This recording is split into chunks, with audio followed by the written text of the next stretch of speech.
Hey everyone, it's Nixie, and it's been a while. Finally back from Vegas, and then had to travel for work, and then also had Father's Day, so was pretty busy till now.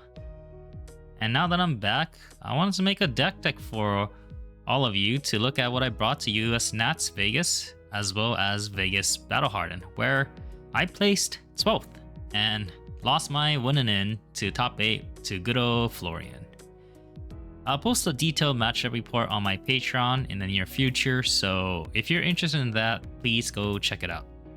Which leads me to thanking you for watching, as well as my Patrons for supporting me. Couldn't have kept my videos going without your support, and I also got to meet few fans and members at Vegas, so that was awesome. Thanks to all those that said hi, it meant a lot to me. So, with that, let's get straight into this deck tech.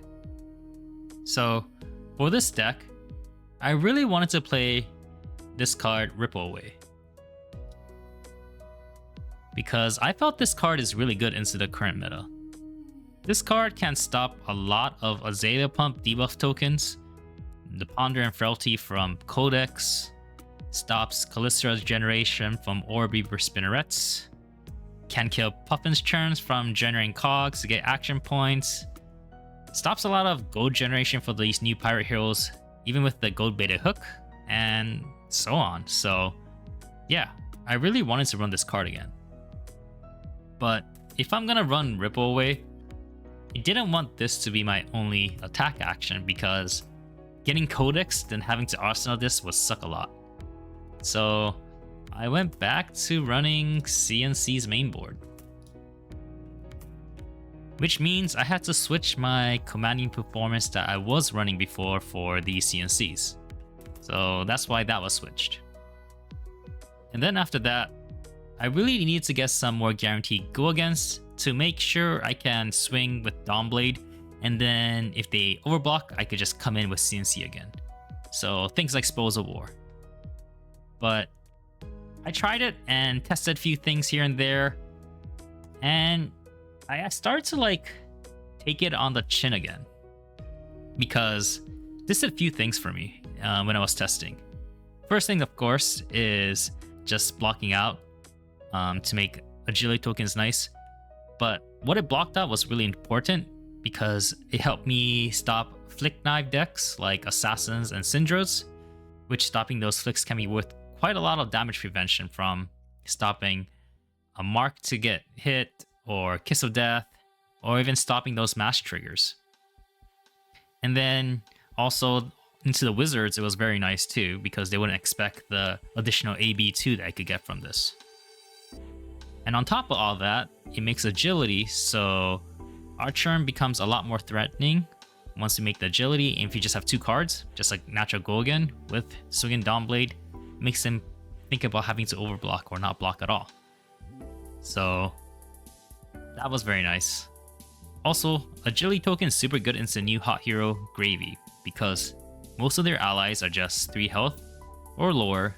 So just having the agility token and swinging an ally with 1 blue to kill it, and then using the remaining 2 resource to get a break point to swing at Gravy for 4, forces them to block for 2 cards, or hope they have a D-react, or I could just swing into another ally and they make a Vigor token and get a counter. So that's very cool. So that's why I put 2 of that back in the deck. The rest of the reds we're pretty familiar with, so I'm not going to talk over that. Those are all kind of standard.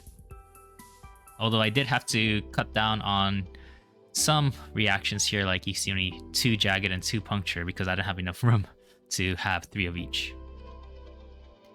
Alright, now let's move on to the yellows. And from these yellows, there's some cards that we haven't seen for a while, or haven't seen at all probably.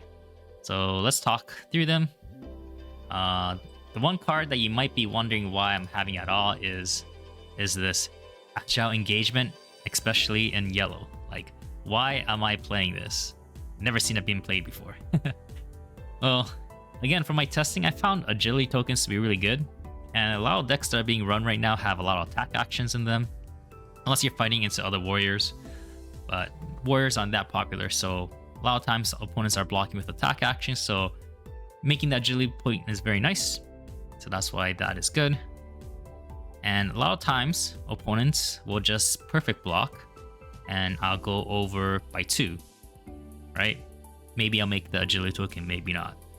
But going over 2 is good. And then most of the time the opponent will have a D react to go over by 4. So they're above by 2. And then if I have another attack react for 3, then I get to that magical number of a total pump of 5. And that goes over their D react. So that's nice. And also, if the opponent just overblocks with like 2-3 cards, and I can't go over, even if it was a red, I could still play this out if they have the attack action block and make the agility token. So it'll just end up being like a agile windup, which I used to like. And so I could get some benefit out of it and not IP myself.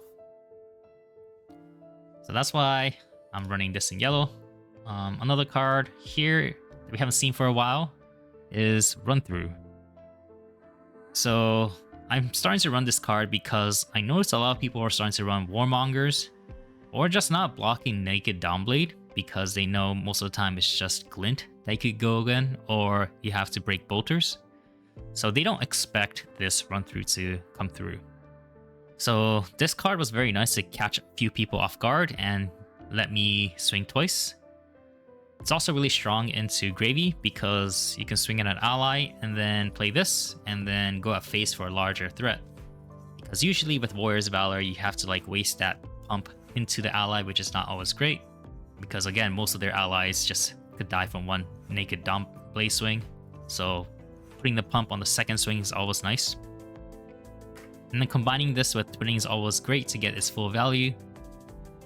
So that's why I'm running that one. And then just one yellow overpower to just have one tall react to go over blocks in case we need it.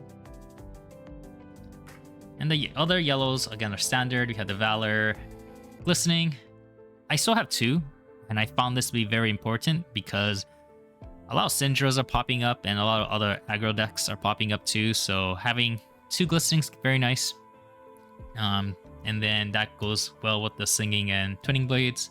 And that kind of rounds out the yellows. Okay, so now let's go over the blue cards.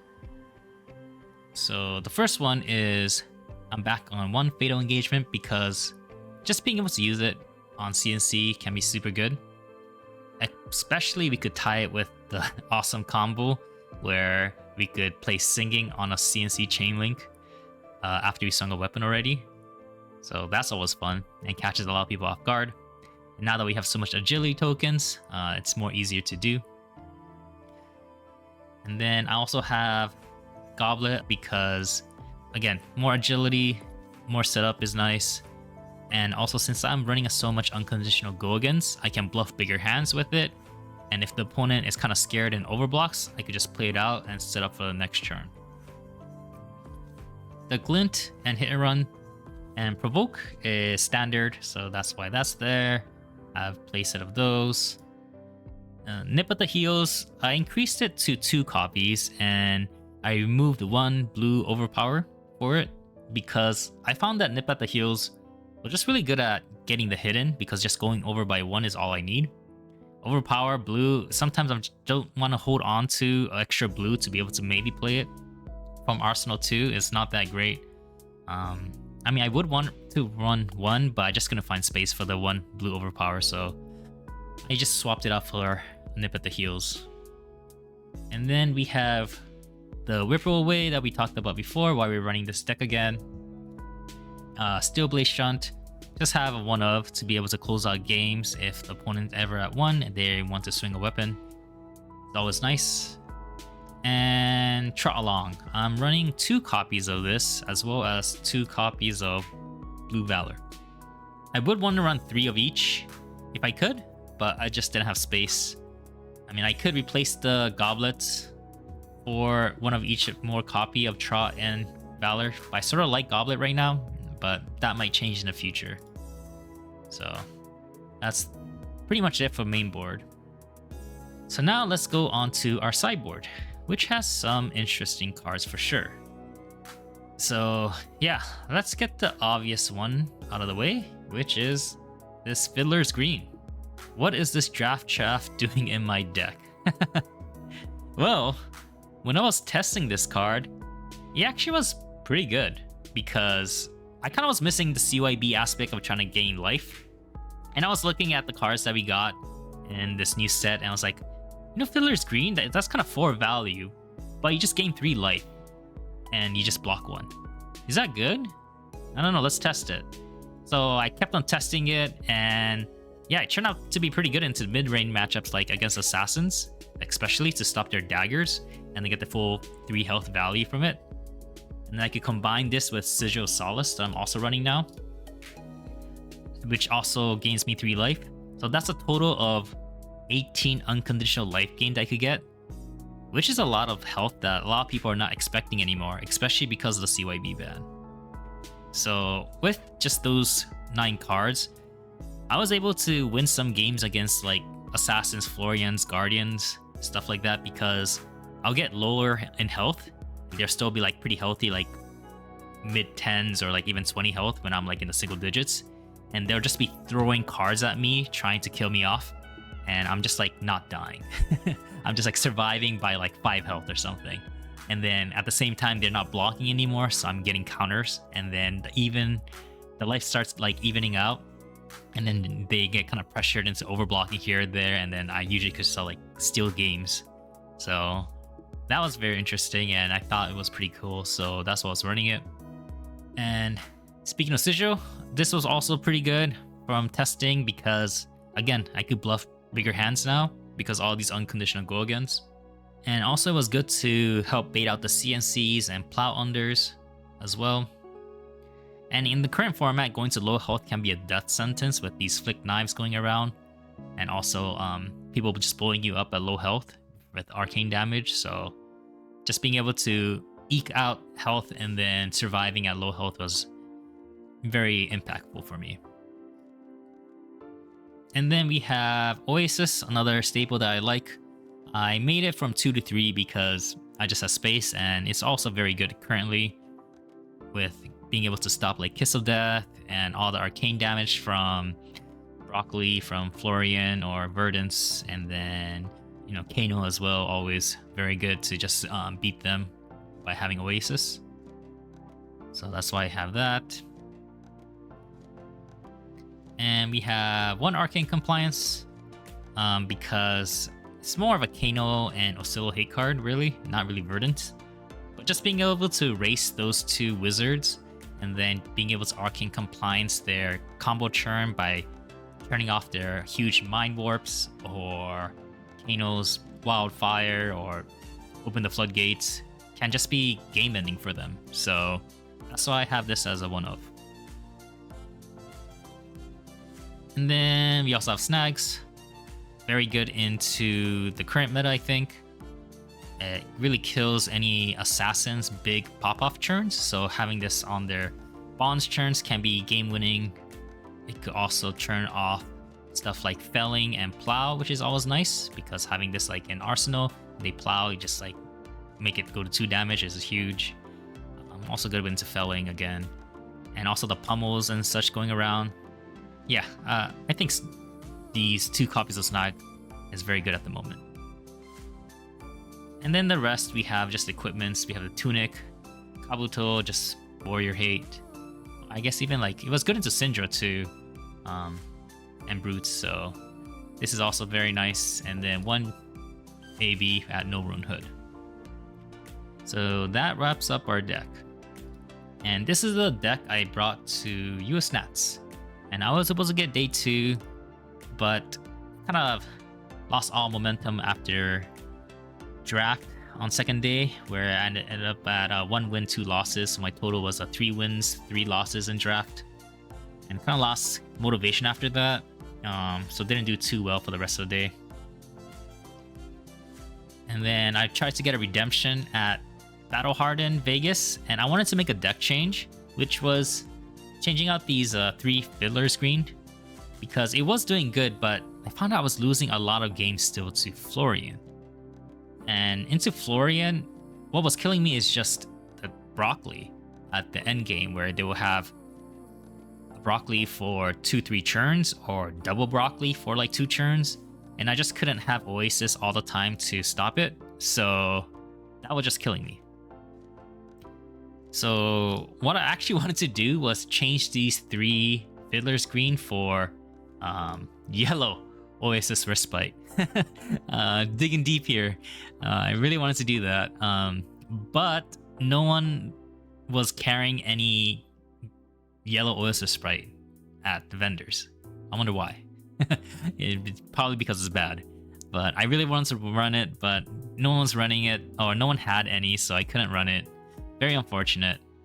So instead, I just looked through what I had, and I had 2 red Dauntless and 1 more snag. So that's what I put in. You could go here in Fabrary, and this drop-down versions if you go to Battle Hardened Vegas to see what was changed. And yeah, the Dauntless here, snag, and my matchups are changed too to account for this. Yeah, Dauntless was good, but I do want to maybe test that yellow Oasis Respite in the future, so I'll try that later on.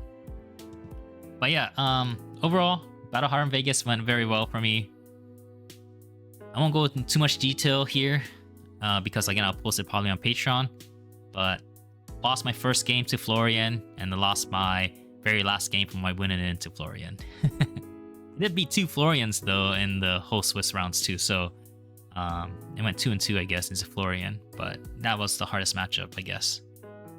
And unfortunately, I didn't fight any gravies the whole time, which was so upsetting because there were 2 at the top tables.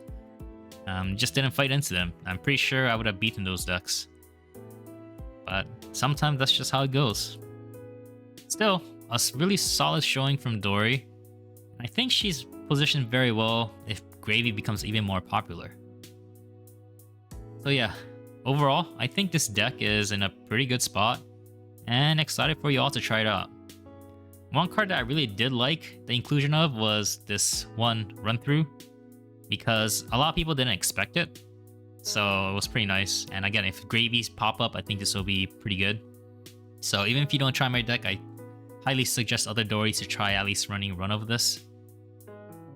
And also, Sideboard was pretty good, surprisingly. Kind of like forgot about it, and not many people run it anymore, but having it was kind of nice.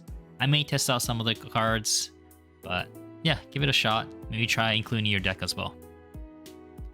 So that was it for my deck tech. I'll leave a link in the description of the video. Look forward to more gameplay videos in the future. And yeah, anyway, that's it for now.